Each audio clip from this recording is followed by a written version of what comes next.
Well, all right. I've got a little cold, so I'm going to probably keep this one short. I just watched Season 1, Episode 6 of Star Trek StarFleet Academy. And I would just like to say, just to start off, this one didn't suck. It didn't suck, all right? I'm just going to say it. It did not suck. Now, before I go getting into the review and things I thought about this episode and didn't think about this one, I just want to go back again, like I said on previous live streams. I really, really do appreciate the people who take the time to make comments on my live stream. And I really do. I mean, this is like you're taking time out of your life and writing things down. I mean, I really no. It's normally what happens on social media.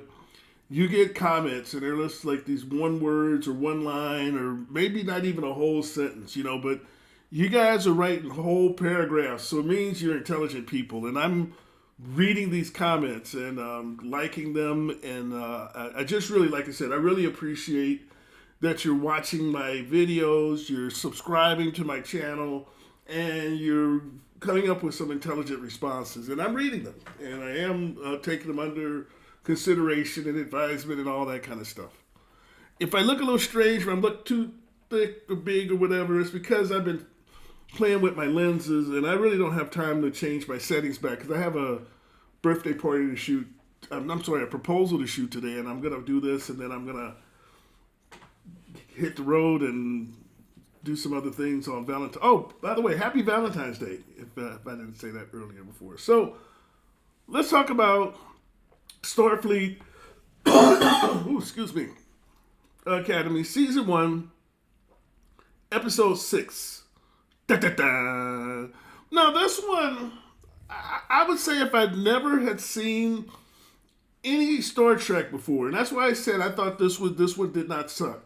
If I had never seen Star Trek before or any iteration of Star Trek before in my life, I would actually like this one because it was it had a lot of dumb shit in it, but still at the same time, it was entertaining enough that I could have watched it and said, well, okay, this is a pretty cool show. If this was the first introduction to Star Trek and you didn't see any of the movies, you didn't see any of the shows before this, I would say, okay, I would have enjoyed it. I'd have been entertained. The problem is the plot was so well. I mean, this has been done so many times. This plot has been done so many times that you know what's going to happen, right? So the plot was you've got the new Starfleet cadets, and they're given an assignment to go investigate this abandoned ship. And half the team was going to be back on the Athena, and the other half of the team was going to be exploring the ship. And the assignment was a basic, routine op. Get on the ship and turn on the power, right? That was, I think, if I got it wrong correctly, but I think that was the whole mission, right? And what could go wrong? What could go wrong? Hold on a second. I got to check something real quick. So, because we have seen so many Star Trek episodes, we know that what's going to happen. We know that the new cadets are going to go on the ship and something's going to go wrong. And that they're going to have to grow up real fast, and they're going to have to become basically Starfleet officers overnight. And we've seen. I mean, I'm not saying it's a bad plot, but I think we've seen the new cadets show up on the ship and all of a sudden have to take it out to space and fight the aliens. We've seen that scenario probably 5 different iterations. So I already knew what was going to happen. As soon as they put the new cadets on the ship, we knew what was going to happen. I made a list of, and I was just, kind of out and about doing my business. I made a list Oh yeah. You said they forgot to hit holodecks. Yeah, they did. So they didn't forget. I think they're doing this on purpose to kind of trigger people like us that have watched it to say. I think they're counting on us to say that we've already seen this, and then so other people who haven't seen it say, "Oh, these old people are so cranky because they're criticizing our new show," when we've like seen that this iteration over and over again. So I made a little list of shows that we've seen in almost every iteration of Star Trek, and I think it's been done. The new cadets showing up on the ship and running it immediately into danger. We've seen that. I mean, I think I can't. I mean, I know that was in a couple of the Star Trek movies. You know, I mean, it's just been done. Here's a couple of other ones that have been done over and over again. So I want to save them some trouble, right? When someone's on the ship and everybody else disappears and you're the only one on the ship and somehow you've got to restart the warp engines and find where the crew is. That's been done. You don't need to do that one again. That's been done that's been done to perfection. There's been so many episodes where you're the only one on the ship, and I think the medical hologram, the Doctor and Voyager, he was the only one on the ship. Crusher was the only one on the Enterprise. We've already had the episode where you get the only one on the ship. The second one has been done over and over again, and we don't need any more because the ones that have been done are perfect. They're beautiful. They're outstanding. The ones where they go on the planet, they get trapped on the planet and meet the alien, and the alien is unfriendly, and then they somehow win them over to be friendly, and they're able to signal and get the ship, to be rescued. We've seen that a million times. You don't need to do that again. I mean, do something more creative. We've done that over and over again. The being captured by the alien, then somehow winning them over onto your side. We've already done that in and they've been great episodes. Don't do it again. Sex with all the different aliens. We've done that. No need for that anymore. We've done that. The wars with the different aliens over some misunderstanding. That's been done million times. Come up with something creative. I mean, and maybe you don't need to be creative. Copy something. I mean, maybe copy like an old movie, like did a plot from something. It's not an old movie, but Denzel Washington had a movie called Flight. Remember, he was a drunk. He was a drunk captain. He got fired. Try that. I bet you a drunk captain would be better than this Holly Hunter. But anyways, I'm just saying, think of something different than what's already been done, tried and true, because as much as they say they don't want to do fan service, they sure are copying the old Star Trek a lot, but then tweaking it in a weird, dumb way. This episode starts off, and I forgot the title of it. The title of it, Come Let's Away, or something like that. It's the title of it, Come Let's Away. I don't even know what that means. I think that's from Shakespeare or something like that. But I think the reference is Romeo and Juliet. And I don't get it because I understand I read Romeo and Juliet and I saw this series and I don't see the similarity. But maybe they do. But I think the reason they're saying that is it starts off with the character, I forgot his name. The lead character, I forgot his name. And the Betazoid lady. And they're supposed to be a couple. Now, I'm going to tell you, like I did last time, if you want to watch this and enjoy it, if you want to get a pizza or get a sandwich, start the episode and then go to the kitchen for the next 15 minutes to start preparing your sandwich or the drink or your beverage, whatever you're going to have to watch popcorn. But go ahead and start it first and then start to pop your popcorn. The first 15 minutes of this show was the lead character, Caleb, that's his name, and the Betazoid lady having sex.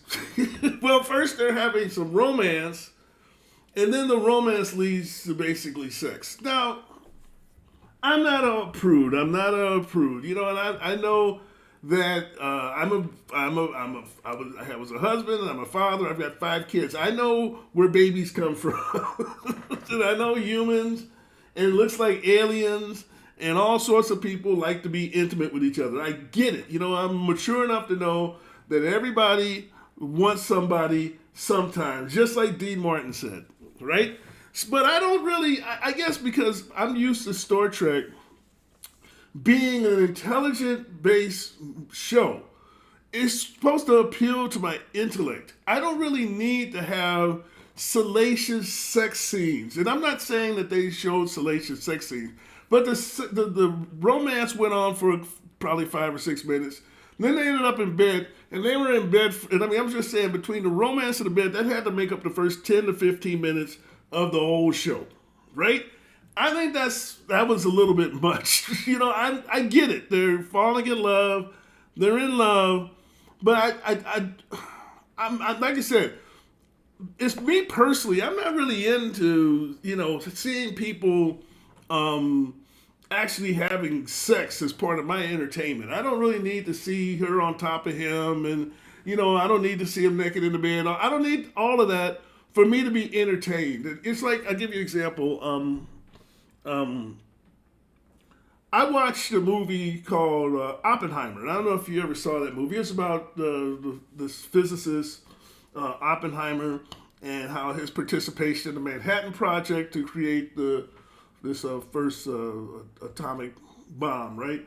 Well, there was a lot of science. Well, kind of. They took a lot of liberties because it was a movie. There was, science-based. There was a lot of drama. And I'm thinking I'm basically going to watch a movie about, maybe the backstory, a little bit of Oppenheimer. And I watched this movie on a plane because I had a long flight. I was headed to, Asia. And right in the middle of the Oppenheimer movie, Oppenheimer is sitting in a chair naked. I don't know why. I don't think I want to have Oppenheimer naked. And I know what they did. This is for ratings, and they threw the nude scene in. But it seems so unnecessary. Now, I'm sitting here trying to watch my Oppenheimer movie. I'm like covering the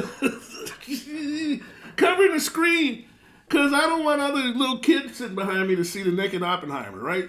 Now, did they show full frontal? No, but it still was like Oppenheimer was sitting in a chair naked longer. Well, I mean, he should have been naked in my movie if it was for my preference, 0% of the time.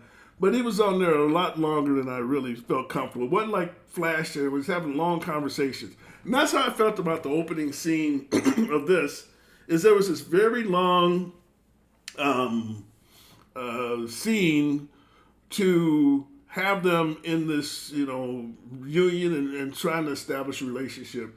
Then the relationships went goofy where she creates a virtual world, we thought inside her mind, and invited him to her mind, but it was like they were in his mind with this virtual world, which, I don't know, they're really taking a lot of liberties with betazoids, right?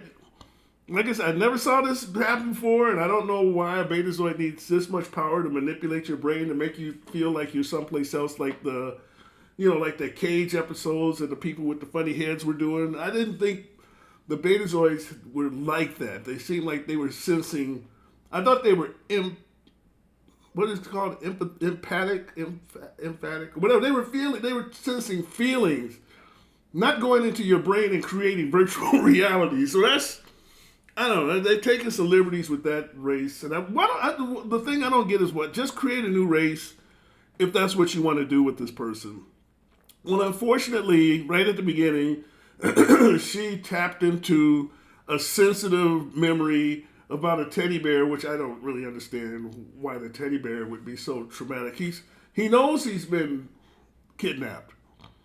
He knows he's been ripped from his mom, and he knows he's in StarFleet. I don't know. It just seemed like, just the thought of that, I'm hiding that. I don't think he was, I don't know. It seemed like some dumb, dumb drama for no reason. Well, that kind of didn't go anywhere. I mean, if you go to the end of the episode, she recreates this thing, and I'm gonna get to that yet. Let's see. Somebody saying that. Oh yeah. They're using Shakespeare so they can show that they're real red.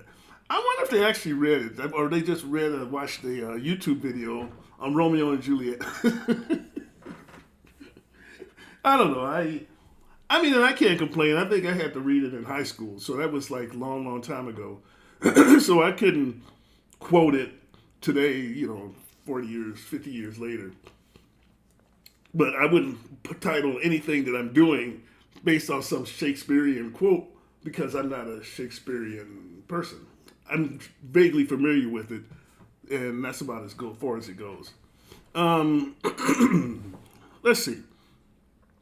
So then we go forward to the mission, and they broke up into these two different teams, and Team A was going to be on the ship, and Team A was going to be back on the Athena, and this ship, I mean, the graphics in this, not Strange New Worlds. We'll get to that soon. Strange New Worlds is coming.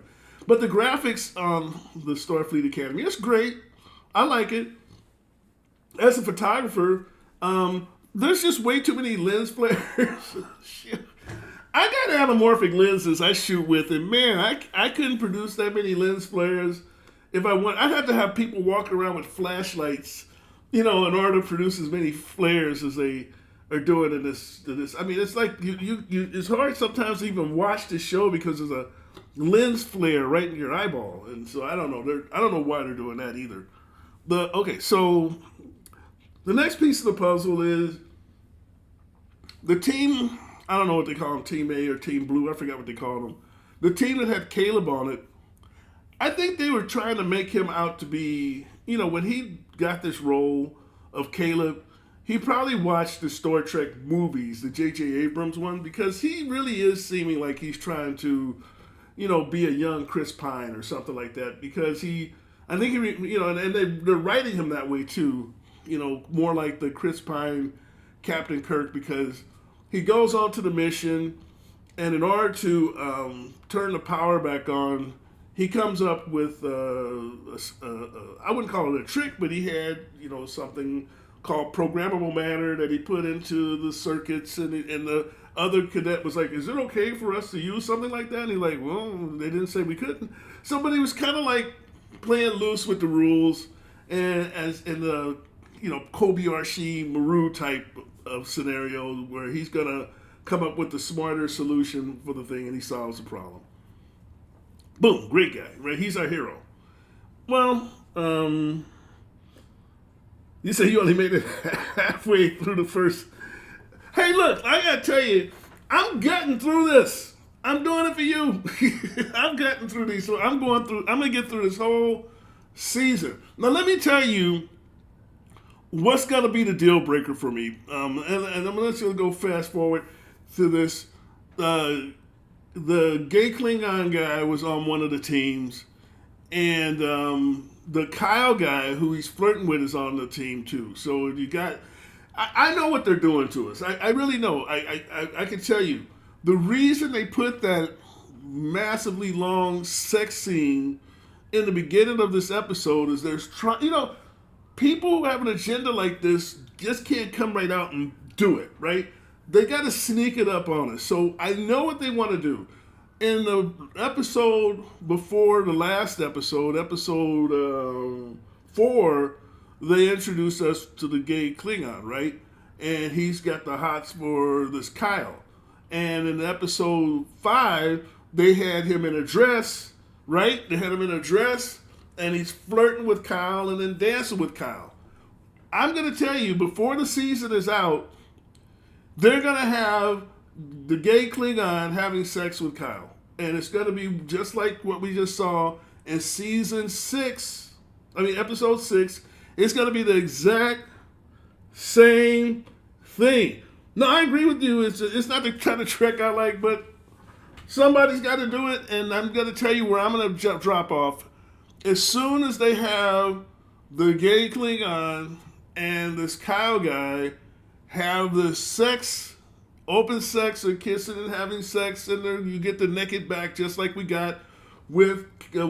So I think what they're saying is we're going to give you straight sex, but by episode 7 or 8, we're gonna have straight on Kyle and or either the guy that's vomiting glitter. One of those guys, one of them gay guys is gonna have some sort of interaction where they're gonna have sex in a bed, and then that's it.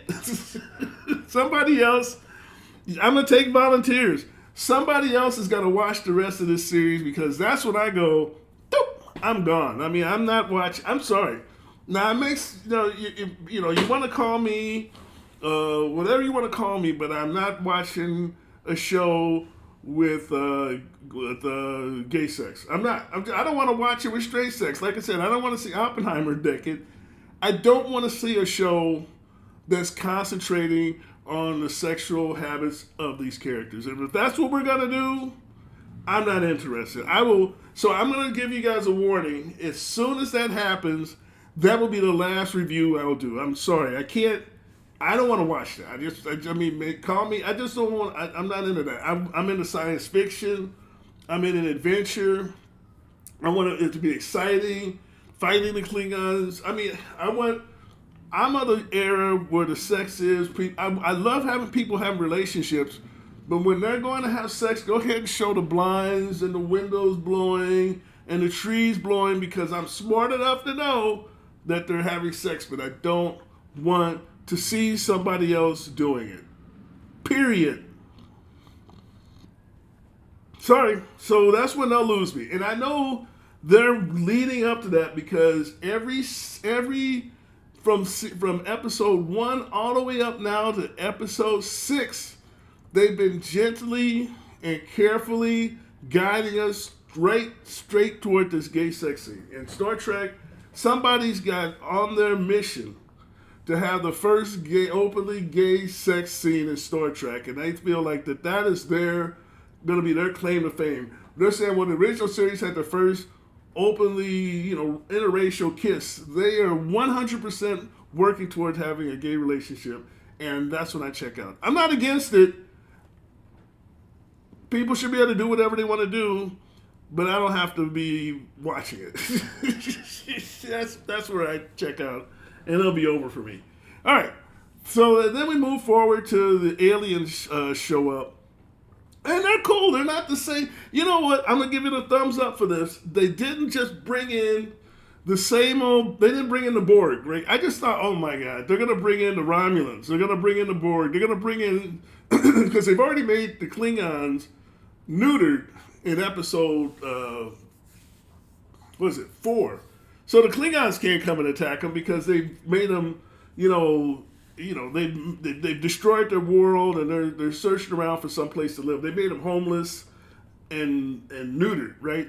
So maybe it's the Romulans coming to attack. So because I know they weren't creative enough to come up with a new alien, right? So I'm assuming these are Romulans that are going to come, the Borg or something, because whenever people can't think anything else, here comes the Borg.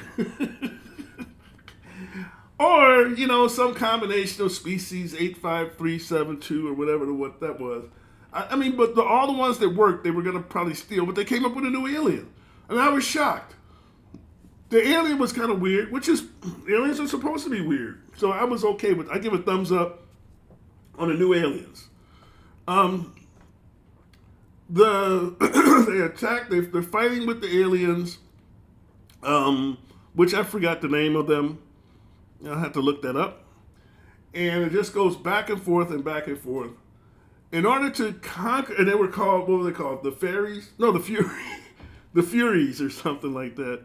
And they, in order to really defeat this alien, they called on the past character who was in episode 1 of season 1, was Paul Giamatti's character. He's coming forward to help them defeat these aliens, which made no sense, right? Because why would he help them, And so, we haven't had Kazan or Hirogen. I thought they were going to bring something like that back, but then they don't have to explain anything, but they were going to try to say, oh, they came from the Delta Quadrant to where I don't even know. I think they're in the Alpha Quadrant, right? So I think they were just come up with some BS answer on how they used the Kazon or something. But they didn't. These were new people. And they didn't make them a mixed breed of anything. They were just new people, which is cool because everybody else is a mixed breed of things that we're supposed to not have fan service, but they're doing fan service. Oh, hey, welcome back. Yeah, I'm sorry I have to do a shorter one because I've got a event I have to do today. But I'm just going to keep rolling on this one. I'm trying to do it from, normally I put some notes down, but I'm just going from memory. I know they get the Paul Giamatti character is supposed to help, but he didn't really help. The thing that really was crazy about the Paul Giamatti piece, I like him, by the way. My favorite Paul Giamatti movie was when he was with Russell Crowe in that movie called, what was the name of that movie? Cinderella Man. You guys seen that one? That was a great movie. Russell Crowe is like this boxer, and he was his man, and Paul Giamatti was his manager, and they were in a Great Depression, and it was just a great movie. I tell you what, I could go watch that right now. It was just a great movie.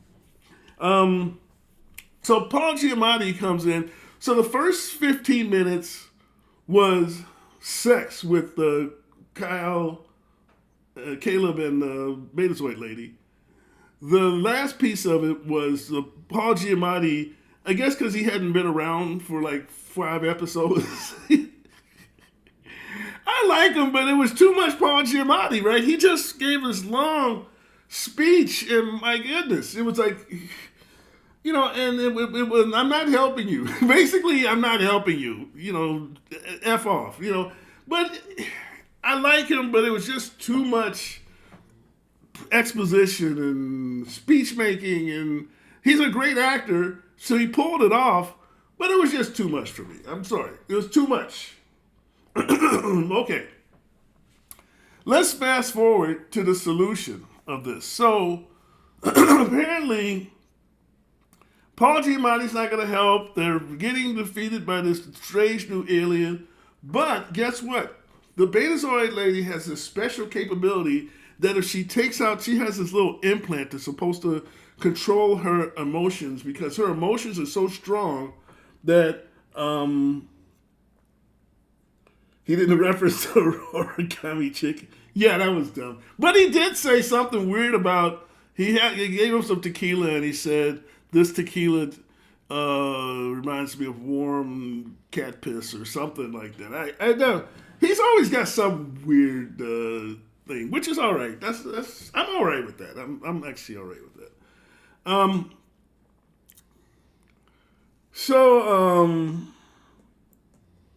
Oh yeah, Paul Giamatti, American Splendor.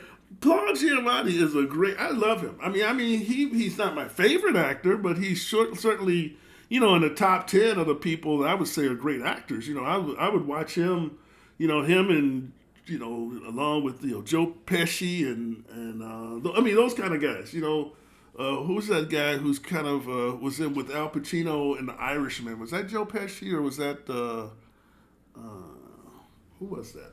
There's a whole series of actors like Giamatti, Pesci, what's that other guy? DeVito. Those guys, they're Danny DeVito. Those guys are in that sphere where they just have this, they're very unique. I'm not saying they're similar to each other, but they're very unique that they just play this niche role that when you see them show up, something special is going to happen in that movie and in that role. It's not going to be anything typical.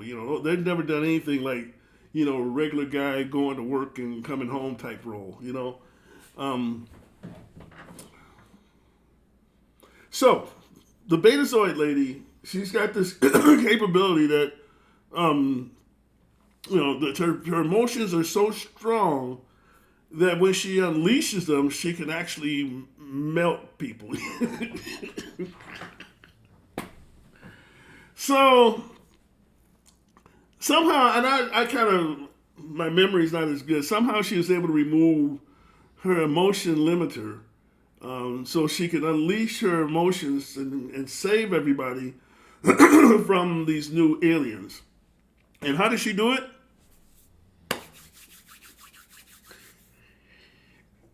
I give a multiple choice. Did she use technology that was that was known in the 3,000, whatever is it, 3,000th century or whatever they are, did she use physical brute force? No, she went back to Discovery, where this alien got mad and screamed and destroyed all the dilithium. So now she's able to scream and melt all the aliens' brain. Oh my God.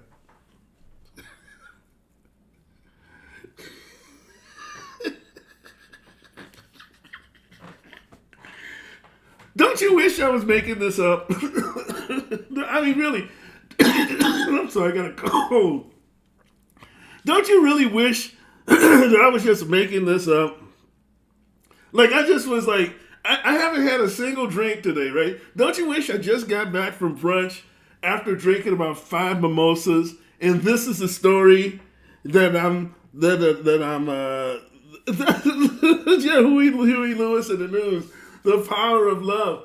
So the power of love is able to melt and dissolve all the heads of the enemies. But guess what? Everybody else was, I didn't bring it up. I wish I had brought the graphic up when I was watching it. Everybody else was mildly irritated, right? You could see the Klingon guy was like, you could see everybody else was mildly irritated with the scream, but everybody else's heads was blowing up.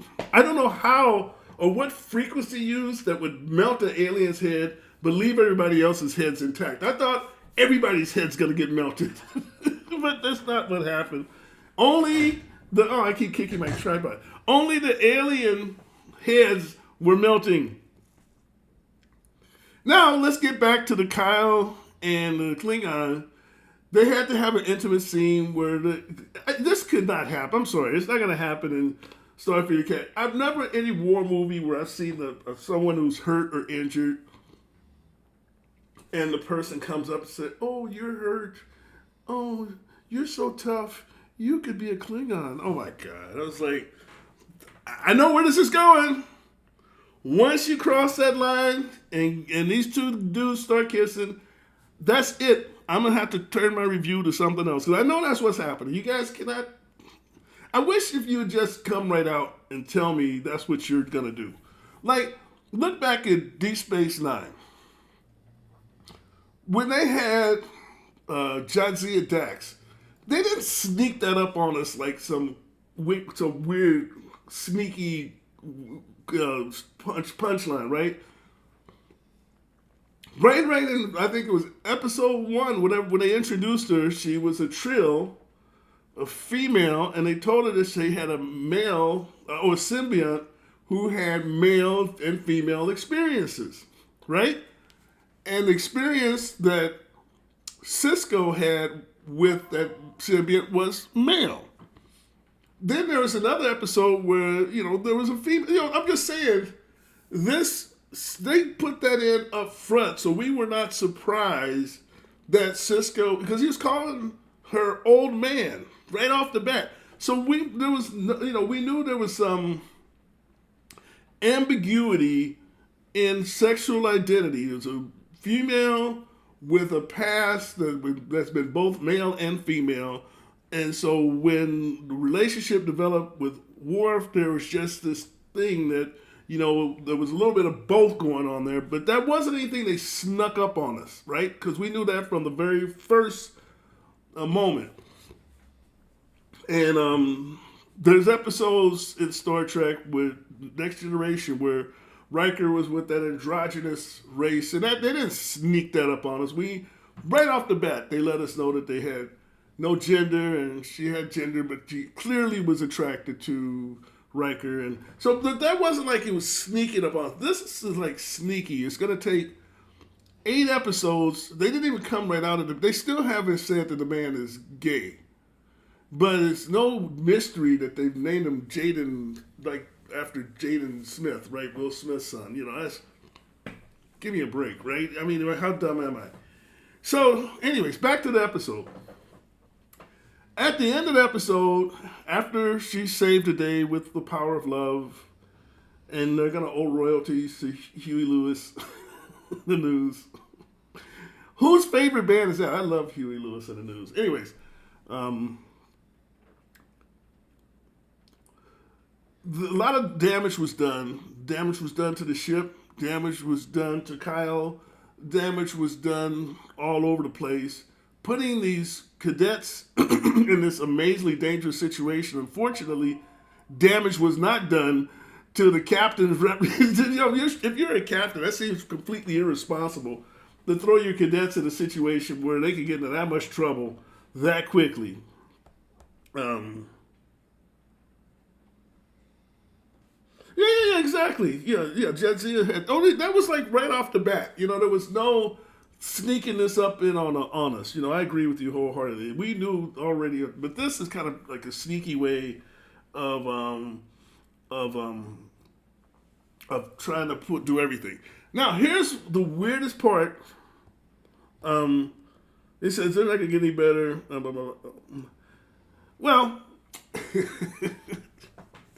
I'm watching. I'm just giving it a shot because I've got Paramount Plus for now, right? And they just by the way, they just raised the rate on Paramount Plus. So this is about to go away.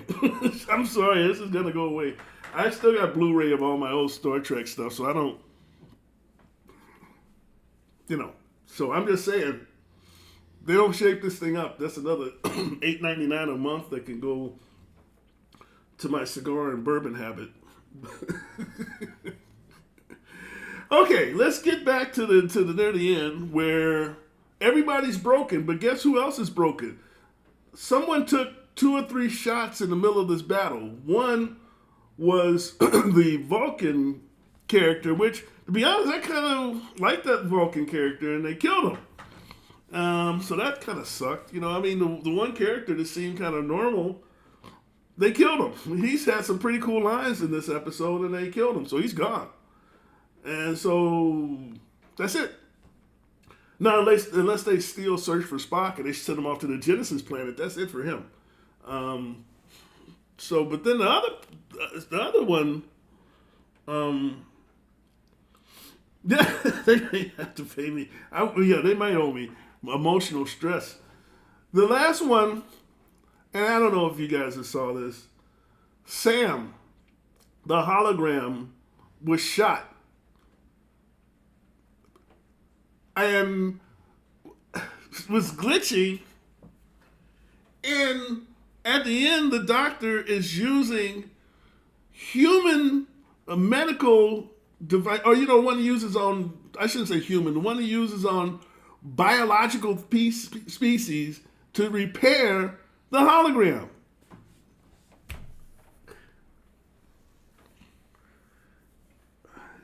My head hurts. My head hurts. Why would you use medical devices on a hologram? I just.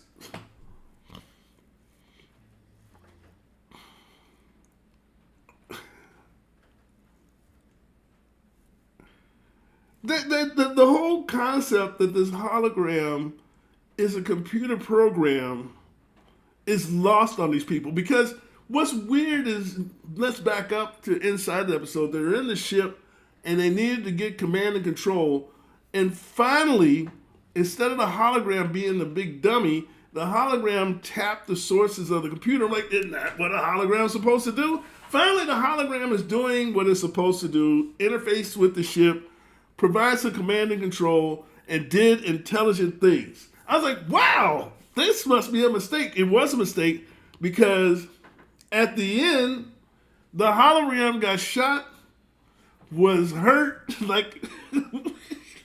and was being repaired as if it was not a program.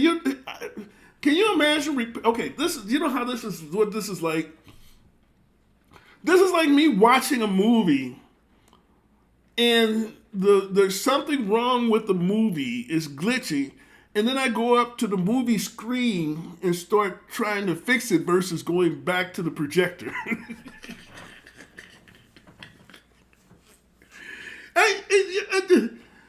These people act like they're not even making the movie themselves. Don't you know how a movie works? Don't you know a hologram is a projection? You're actually making a television show that's being projected into our living rooms.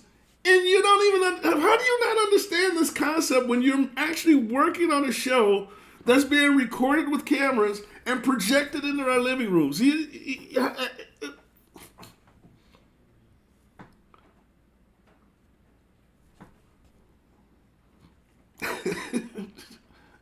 That's just like people who watch a football game and get mad at the results, and they're so mad that they punch their televisions. You ever see those videos? Yeah, how does a hologram get hurt in the first place? Don't we remember all the episodes? It was in season 1. Episode 1 of Starfleet Academy. They had a scene where Caleb was shot in the neck with the hypospray from the doctor. He waved and his hand went right through the doctor. They had a scene and they can't even remember episode 1 to episode 6, the functions of a hologram. Who's writing this stuff?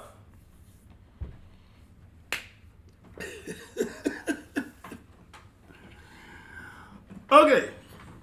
2 characters that really didn't get much airtime in this. Number 1 was the guy, I forgot his name, who was throwing up, Darren, I think, threw up the glitter in episode 5. He was completely neutered. I don't know if you watch it, every time somebody would say something, this was his role the whole show. Was just look at the camera. He had one line of dialogue, and they just neutered him completely in this episode. The other one is while Paul Giamatti was giving his long speech, which was, like I said, I got nothing against him. Holly Hunter just sat there with her weird mouth look and just stared and listened to him go on and on and on and on. I don't get her. I don't get her as a character. I mean, I don't. No one can explain me. No one can explain to me this Holly Hunter as a character, as a captain. I'm sorry, everybody. If you know, there's people online that are claiming that the reason that we don't like this show is because we're old and we want it to be like old Trek. That's not it. I just want it to be good, right? It just seems like there's a lot of things that they're doing purposely to make it bad. So, and I don't know how to help it. And I'm telling you, I'm not gonna give up. I'm this close. I'm this close, and I'm not gonna give up.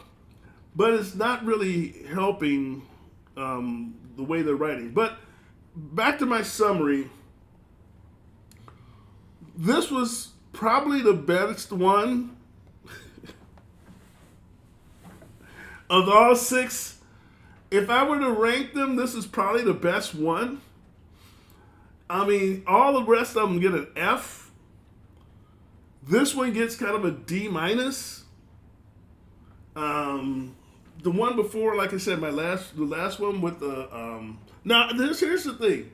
I don't know who his relationship with Gene Roddenberry, but there's a Eugene Roddenberry that I made some posts online. I don't know who that is. I had to look him up. He might be Gene Roddenberry's son or I don't know if he's his son because Gene Roddenberry's pretty old. Was pretty old when he died, but probably his grandson or something. Responded to me, which is, I mean, it's kind of an honor. He responded to me on what was it, Instagram, and I made a comment, and I think I made it in my previous video, that I didn't think that there was any communication with Avery Brooks when the creation of that Season 1, Episode 5 show was made. And he actually responded, saying that Cirroc Lofton actually had a conversation with him. And I'll document it as a part of this video, and I said, well, my point wasn't that they didn't talk to him. Talking to someone is one thing, but getting their blessing and approval of what you actually produced at the end is a whole nother story. it was clear, and I told him it was clear that Avery Brooks was very dissatisfied with the way his character was killed off, and or not killed off, but just kind of wiped off into oblivion, and left his son Jake alone. And that's the worst stereotype that you can have for an African American father. He abandoned his son. We got enough of that, right? And so some people like myself, I'm African American, I've got 5 kids and was with them every day of their life and still talk. I mean, I get texts every morning. And so our lives, being intimately involved with our children's lives, is very rarely represented in the media, where you have a good father who's intimately involved with his children and his grandchildren. As a matter of fact, I've just got back from seeing my grandkids. We're not represented, but the guys, but every actor seems to want to represent us as being deadbeat dads, and none of us who are not are like regular dads get represented in the movie. So Avery Brooks was saying they would love to see his character grow old and watch his son Jake and his grandkids grow old, but they put him off with aliens, and he's gone, and Jake's by himself. And he was hoping that somehow they would come to some resolution with him being represented as a deadbeat dad, basically disappeared with space aliens, right? And he forced and pressed to have that relationship with him and Cassidy, to be married. And they were writing it so that she wouldn't do it. And, it just was like, oh my God, just trying to have a little family. And he was angry and disappointed. And then when that ended, he was just wanted nothing to do with Star Trek, because they didn't. It's the same with John Amos in Good Times. He had a nuclear family, and they kept wanting to make this JJ be the center of it. And then finally, after so much of him pushing to want to make this be more of a nuclear black family, they end up just killing him off, and made the show about JJ and having a hat and saying dynamite all the time. And so when this episode 5 came up, that's what I told this Eugene Roddenberry. It wasn't about, did they talk to him, but did they talk to him and help him and keep his wishes? And the answer was no, because at the end of that episode, there was no conclusion as to, Cisco came back. He, was able to be a part of his son's life. They had, Sirach, they had Jake in there, but that's about it. So anyways, this Eugene, he responded. So maybe I got the attention of some people in the Trek world. I don't know exactly who he is, if he's part of the team that, they consult to make these shows, but, I hope he's listening. That's another reason I'm making these videos. Maybe he's looking at my YouTube. I mean, I would be happy if some of these people, I'm not saying anything I'm embarrassed of. I would be happy if any of these people want to watch some of my commentary. I'd be happy. I think someone reached out to me on the email, and I've been busy. I'll respond to them. And some people want to do some collaboration, and I'm happy to do something like that.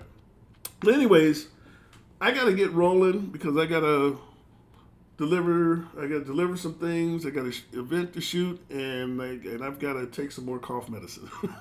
Anyways, thanks for watching. Thanks for being with me this afternoon. I'm going to keep watching until they decide to put 2 men in a bed together.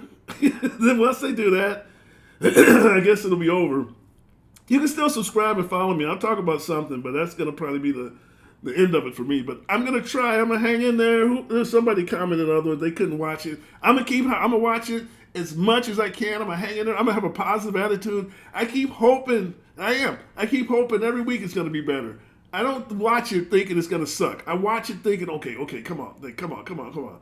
6 bad ones. It's just like when you're watching your favorite baseball player. You can't strike out all the time. All right, guys, I got to go. Love you guys. Thanks for supporting. Keep commenting, keep subscribing, and keep watching, and I'll see you next time.